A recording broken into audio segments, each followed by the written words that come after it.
ওয়াকফ সংশোধনী আইন বাতিলের দাবিতে হাইলাকান্দিতে বিশাল মিছিল।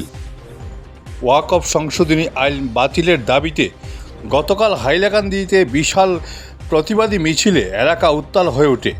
এদিকে মিছিলে সামিল দিলওয়ার হোসেন বড়ভূঁইয়া নামের এক প্রতিবাদকারী হঠাৎ অসুস্থ হয়ে পড়েন।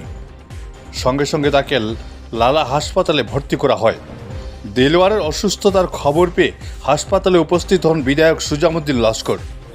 লালা বাজার থেকে এই বিশাল মিছিল হাইলাকান্দি শহরের উদ্দেশ্যে রওনা হলে আমালা এলাকায় মিছিল আটকে দেয় police. BAD report Barak vision. আমি আপনার কাছে দোয়া করতেছি, যে ছেলে হাজার হাজার মানুষ নিয়ে যে ওয়াকফ বিলের বিরুদ্ধে প্রতিবাদ করতে গিয়ে অসুস্থ হয়েছে, আল্লাহ যেন তড়িঘড়ি ওনাকে সুস্থ করে উঠান। আর পরবর্তী যেন এই বিরুদ্ধে পরিপূর্ণভাবে গণতান্ত্রিক দিকে আমাদের আন্দোলন থাকবে আর উনিও সঙ্গে থাকবেন। আজকে এই বিলের বিরুদ্ধে গতকালও আমি বলেছি, আজকে আমার সমষ্টিতেও বিভিন্ন সভা সমিতি আছে। আমি হয়তো আগামীকালকে একটা প্রতিবাদী সভা সেইভাবে করব।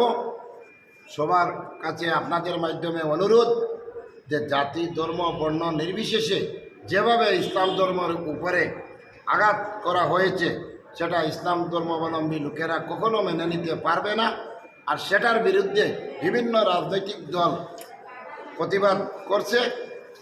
আর আশা রাখি সেই বিল বিজেপি সরকার তড়িঘড়ি প্রত্যাহার করবে।